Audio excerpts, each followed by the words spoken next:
Perjalanan karir sang diva pop Indonesia, Krisdayanti. Rela kucurkan uang demi puaskan sang suami. Sederet pesohor tanah air pernah dilantik menjadi anggota DPR RI. Salah satu di antaranya adalah penyanyi ternama Krisdayanti. Sukses sebagai penyanyi ternyata tak menyurutkan minat Krisdayanti di dunia politik. Wanita yang akrab disapa KD ini maju pertama kali sebagai caleg DPR RI pada pemilu April 2019 lalu. Kini Krisdayanti berhasil meraih satu kursi di Senayan. Bersaing di Dapil Jawa Timur 5, mantan istri Anang Hermansyah ini sukses mengumpulkan 132.131 suara. Krisdayanti pun resmi dilantik menjadi anggota DPR RI periode 2019-2024 di gedung DPR di Senayan. Namun, perjalanan karier Krisdayanti menuju kesuksesan juga tak instan. Ia mengalami naik turun dalam kariernya.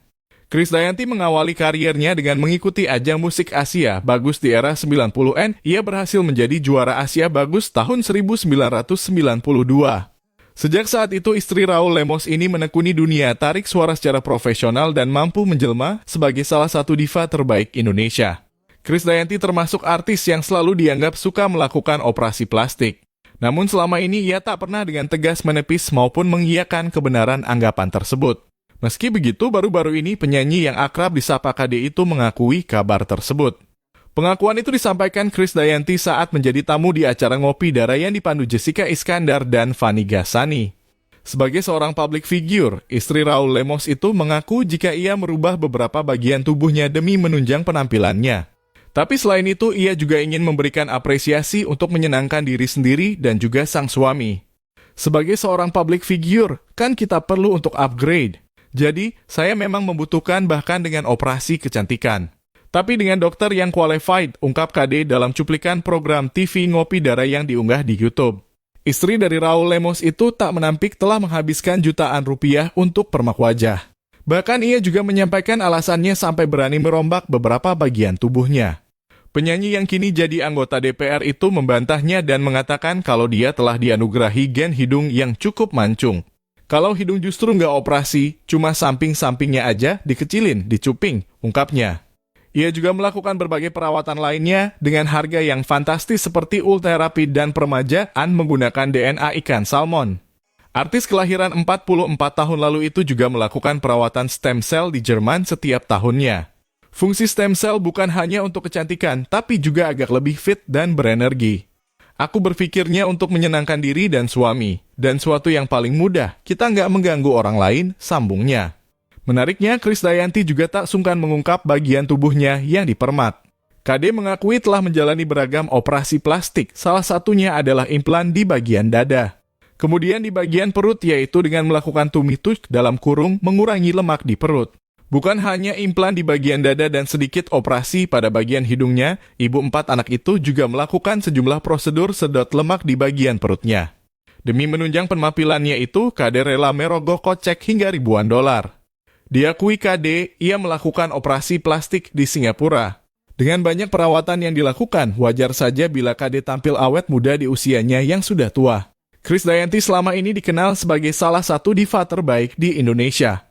Karena itu, mari lebih jauh berkenalan dengan sosok Krisdayanti melalui ulasan singkat berikut. Krisdayanti lahir di Batu, Jawa Timur, 24 Maret 1975. Adik dari penyanyi Yuni Shara itu sudah menggeluti dunia tarik suara sejak berusia 9 tahun. Kala itu, ia diketahui menyanyikan soundtrack dari film anak bertajuk Megaloman. Pada usia 12 tahun, Krisdayanti sebenarnya pernah merilis album solo. Namun, album itu kurang diminati pasar. Namanya pun mulai dikenal luas setelah memenangkan Festival Asia Bagus di Jepang pada tahun 1992. Berkat kompetisi itu, ia dipinang oleh salah satu major label ternama, yakni Warner Music Indonesia. Bersama Warner Music Indonesia, Krisdayanti merilis album Terserah dalam kurung 1995 abad 21 dalam kurung 1997 dan Sayang dalam kurung 1998. 1 tahun setelahnya, ia merilis album Menghitung Hari yang membawa namanya kian tersohor di Asia Tenggara. Pada 2001, Krisdayanti memberanikan diri membuat konser tunggal. Hasilnya, konser itu berhasil menarik animo publik dan ia pun didaulat sebagai salah satu diva Indonesia. Melihat karier Krisdayanti yang kian melejit, Erwin Gutawa dan Jay Subiakto menginisiasi konser 3 Diva. Krisdayanti pun disandingkan dengan Titi DJ dan Ruth Sahanaya. Bersama tiga diva, Krisdayanti juga sempat merilis 2 album, yakni Semua Jadi Satu dalam kurung 2006 dan Tiga Diva dalam kurung 2008. Selain bernyanyi, Kade juga pernah terjun ke dunia akting. Beberapa sinetron yang pernah ia perankan adalah Jendela Rumah Kita dalam kurung 1992, Istri Pilihan dalam kurung 1997, Doa dan Anugerah dalam kurung 2002. Ia pun pernah bermain di film Jatuh Cinta Lagi dalam kurung 2006. Pada 2002, Krisdayanti juga pernah menjadi pemandu acara Kade Show. Namun acara itu hanya bertahan selama 2 tahun. Dari segi asmara dan kehidupan pribadi, Kade pernah menikah muda dengan musisi yang juga rekan duetnya, Anang Hermansyah. Album duet pun untuk membiayai pernikahan mereka yang digelar pada 22 Agustus 1996. Bersama Anang, Krisdayanti dikaruniai 2 anak. Mereka adalah Titania Aurelie Hermansyah dan Azriel Akbar Hermansyah. Namun pasangan yang sempat diidam-idamkan banyak keluarga Indonesia itu justru bercerai pada 22 Oktober 2009. Hak asuh anak pun jatuh kepada Anang. Setelah cerai dari Anang, Krisdayanti menjalin hubungan dengan Raul Lemos, pengusaha asal Timor Leste. Keduanya sah menikah pada 20 Maret 2011. Dari Raul Lemos, ia dikaruniai 2 anak, Arianha Amora Lemos dan Kellen Alexander Lemos.